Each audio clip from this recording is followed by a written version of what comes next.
కేంద్ర మంత్రిగా యువకుడు ఉత్సాహవంతుడు కింజరపు రామ్మోహన్ నాయుడు వాళ్ళ నాన్నగారు ఆశయాలకు అనుగుణంగా పనిచేయాలి. కానీ మొన్న ఏమైందంటే అహ్మదాబాద్ ఇన్సిడెంట్లో కొంచెం అంత ఆయన అబ్జర్వ్ చేసిన దాన్ని బట్టి మొహంలో అంత విషాదం ఉన్నట్టు ఏమీ అంత కనపడలేదు. కానీ ఒకటేంటంటే ఆయన చేయాల్సిన డ్యూటీ, ఒక సమస్య వచ్చింది, దాని మీద ఇన్వెస్టిగేషన్ ఒకటి చేస్తున్నామని ప్రకటన చేయాలి, దాన్ని ఎమ్మడబడాలి. అట్లాంటి ఇన్సిడెంట్లు జరగకుండా ఇంకెక్కడన్నా విమానయాన మొత్తం సంస్థలన్నింటి మీద దర్యాప్తు చేయాలని, కండిషన్లో ఉన్నాయా లేదా, దీనికి అనుభవం లేని వాళ్ళ చేత పెట్టాలి. ఇప్పుడు ఏంటంటే ఈ ప్రాణాలు ఇప్పుడు మన ఇండియన్స్ అనే కాదు, ఇంకా వేరే దేశస్తులు కూడా ఉంటారు. మొన్న చాలామంది చనిపోయారు. మీరు ముందు జాగ్రత్తగా తీసుకోవాలి.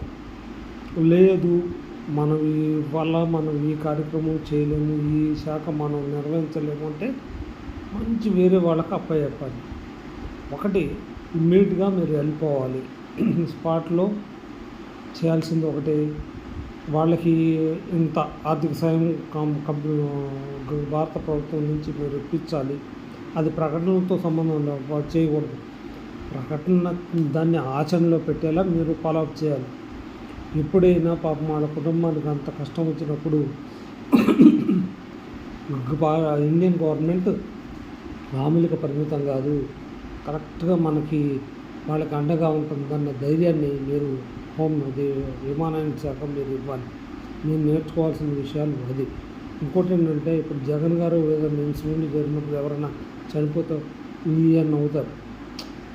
ఆయనకి ఏంటంటే ఆయన మనసులో లేకపోవచ్చు, కానీ ఎదుటివాళ్ళకి ఏమవుతుంది, వచ్చింది మన మంచి కోసం వచ్చాడు అని అనుకోరు, ఎగతాళి చేయడానికి వచ్చారని తిట్టుకుంటారు.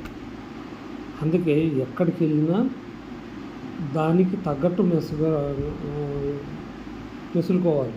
ఇప్పుడు నేనేంటంటే ఇన్సిడెంట్ అంత పెద్ద జరిగినప్పుడు మనకు తెలియకుండా మనకు బాధ వచ్చేస్తుంది, కన్నీళ్ళు వచ్చేస్తుంది. నాకైతే అలాగే అనిపించింది. అట్లా వచ్చింది, దేవినట్టు అయిపోయింది గుండెల్లో. పాపం అన్నం తిన్నప్పుడు ఆ పైనుంచి వాళ్ళ మీద పడితే వాళ్ళు ఎలా ఉన్నారు, ఆ పరిస్థితి ఊహించుకోవడానికి భయంకరంగా ఉంది. మరి అలా ఉన్నప్పుడు ఇంత జరుగుతున్న ఇన్సిడెంట్లు జరుగుతున్నప్పుడు యుద్ధ ప్రాతిపదికన చేయాలి.